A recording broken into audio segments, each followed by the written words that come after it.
Monsieur le ministre, puisqu'il est question de prochaines élections au Congo, pourquoi et pour qui va-t-on voter prochainement? Eh bien, on votera au mois de décembre pour les membres des conseils de communes, et vous savez qu'au Congo, les communes ensemble forment une ville, et pour les membres du conseil des territoires, pas pour tous, mais pour la très large majorité, au moins les 2/3 et parfois les 3/4 des conseillers de territoire. Il y a au Congo 7 villes groupant des communes, il y a 135 territoires. Et cela au mois de décembre, je crois. Au mois de décembre prochain. Mais il y aura d'autres élections en mars. Oui. Au mois de mars, nous connaîtrons les élections pour le Conseil de province. Il y a 6 provinces au Congo. Chacune de ces provinces devient autonome, devient une entité de droit public.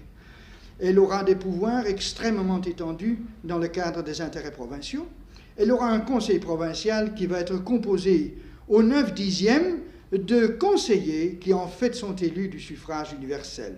Issus comme suit, pour les 6/10, ils vont être désignés, c'est-à-dire élus, par les conseillers communaux et par les conseillers élus de territoire. Et alors, les 3/10, une cooptation va se faire, c'est-à-dire que les conseillers élus vont en coopter un certain nombre d'autres. Enfin, un 10e sera nommé. En dehors du conseil, il y aura un véritable gouvernement provincial, le gouverneur de province, d'une part, et d'autre part, la députation permanente. Est-ce que cette organisation provinciale ressemble-t-elle à la nôtre? Non. Parce que les pouvoirs de la province au Congo seront beaucoup plus étendus que les pouvoirs des provinces en Belgique, et l'autonomie beaucoup plus grande. La matière qu'ils vont travailler sera d'une importance plus considérable. Monsieur le ministre, les journalistes ont déjà parlé d'une 3e étape en disant que dans un an, en 1960, il y aura 2 assemblées législatives, il y aura une chambre et un Sénat. Quelle sera leur composition? Eh bien voilà les 2 chambres dont vous venez de parler et le gouvernement que vous venez de citer doivent être le fruit d'une collaboration entre le Congo et la Belgique. C'est au Congo que nous suscitons pour le moment, par les colloques, que nous suscitons des avis valables. Nous consulterons également les conseils de province quand ceux-ci seront en place au mois d'avril, et il doit en résulter 2 assemblées. L'une, caractère populaire, nombre centaines, 120... Chambre des représentants. Je ne pourrais pas le dire. Pratiquement une chambre des représentants, l'Assemblée des députés, donc la chambre populaire, et d'autre part, une 2e assemblée, un Sénat, qui sera composé en majeure partie de délégués des conseils de province. Car toujours à cette province correspond au niveau des institutions centrales une assemblée particulière. Évidemment, cette 2e assemblée, ce Sénat, aurait également, dans l'idée du gouvernement, un certain nombre de membres cooptés ou désignés. Mais ce sont les Congolais eux-mêmes dont nous attendons au cours des mois prochains les avis avant de formuler devant les chambres belges une proposition plus définitive. Est-ce à dire, monsieur le ministre, que ces chambres seront composées d'Européens et d'Africains?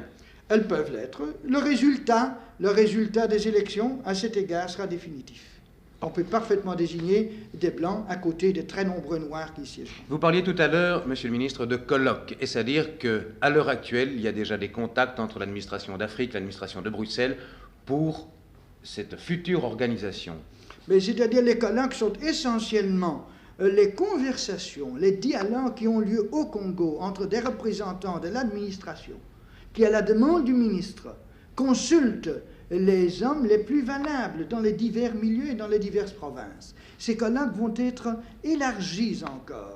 Et alors plus tard, après les avis des conseils de province, nous allons tâcher d'en faire une synthèse afin de savoir ce qui correspondrait vraiment aux aspirations du peuple congolais, et des négociations auront lieu. Je ne dis pas d'avance quelles sont toutes les formules que nous allons employer l'année prochaine pour saisir vraiment le sentiment véritable du peuple congolais dans le cadre de ses intérêts généraux. Est-il vraisemblable, est-il possible que ces 2 assemblées, cette Chambre et ce Sénat, deviennent dans un temps plus ou moins éloigné une sorte de constituante? Incontestablement, à la fin de la première législature, le Congo doit connaître les grandes lignes d'une constitution. Je dirais presque même le texte.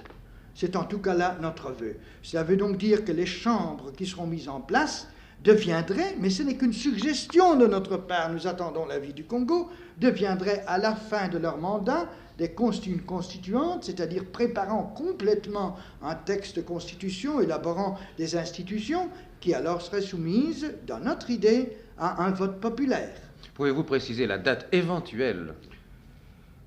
Avant la fin des 4 années qui auront suivi la mise en place des institutions, avant la fin de ces 4 années, à mon avis, le Congo devrait avoir sa constitution définitive et établir ses liens avec la Belgique. Avant 1964. Donc pratiquement avant le mois d'août 1964. Une dernière question, Monsieur le ministre. Et dans mon allocution de ce soir, je fais appel aux Congolais pour qu'au-dessus des difficultés et des rivalités de races et de tribus, ce soit la confiance de tout le monde qui puisse régner.